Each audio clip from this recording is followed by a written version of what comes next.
His heart was failing. He could barely walk. He could barely sing. His doctors told him to stop.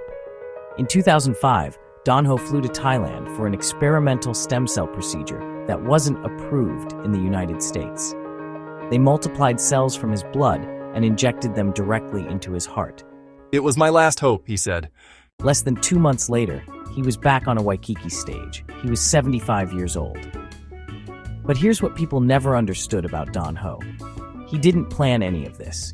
He was a football star at Kamehameha schools, an Air Force pilot flying transport planes between Honolulu and Tokyo, a sociology graduate from the University of Hawaii.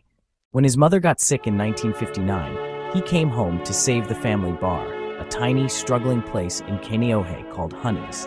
The crowds had dried up. The money was gone. "Son, why don't you go make music?" "I had no intention of being an entertainer," Ho said. "I just played songs I liked from the radio, and pretty soon that place was jammed." Within months, there were lines down the street. Within a few years, he moved the show to Waikiki. Within a decade, he was the biggest draw in all of Hawaii. Frank Sinatra came to watch. Lucille Ball came to watch. Sammy Davis Jr. came to watch. For 40 years, no trip to Hawaii was complete without Don Ho. But the moment that defined him wasn't fame. It was a doorman named Kui Lee. Lee worked the door at Honey's. He'd taught himself to sing. He started writing songs. One night, Lee walked in with a new composition, written in just 4 hours for the wife who had just left him. He'd recently been diagnosed with cancer of the lymph glands. Ho made Lee play that song over and over, all night long.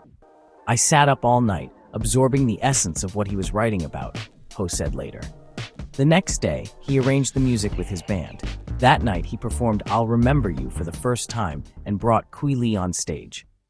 I'll never forget that night. At that moment, everybody had tears in their eyes. Kui Lee died in Tijuana in 1966, seeking a banned cancer treatment. He was 34.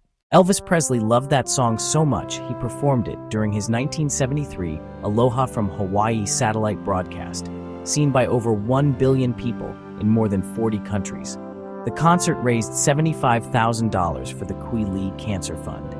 Don Ho carried that song for the rest of his life. He also carried another song, one he joked about constantly. He sang Tiny Bubbles twice every show, once to open, once to close. "I sing it at the beginning, in case some of you don't make it to the end of the show. Then he'd pause. And I sing it at the end, because the rest of you might forget I already sang it." The crowd always laughed. That was Don Ho. Raspberry-tinted sunglasses, white rattan chair behind his Hammond organ, a glass of scotch within reach, making a room full of strangers feel like Ohana. But he didn't sing that song for himself. He sang it for them.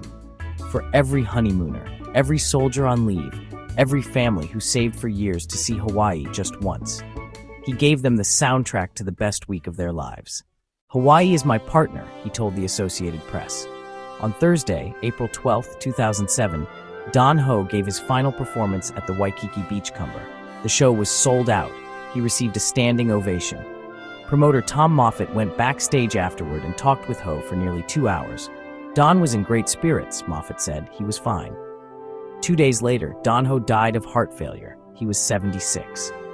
On May 5th, an estimated 25,000 people gathered on Waikiki Beach. His children dressed in white. Hilton employees had crafted a 76-foot plumeria lei that was draped across a double-hulled canoe.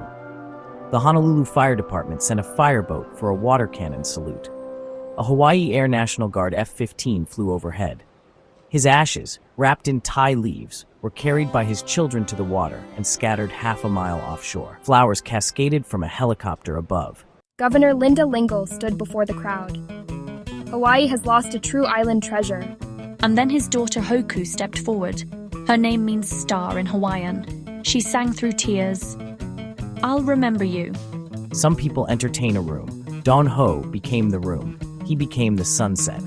He became the moment a stranger first feels the warm air of the islands and knows they're somewhere different. And every time someone in Waikiki hears those first few notes drifting through the evening, tiny bubbles in the wine, he's still right there behind that organ, still making strangers feel like family. Some songs don't end when the singer stops singing.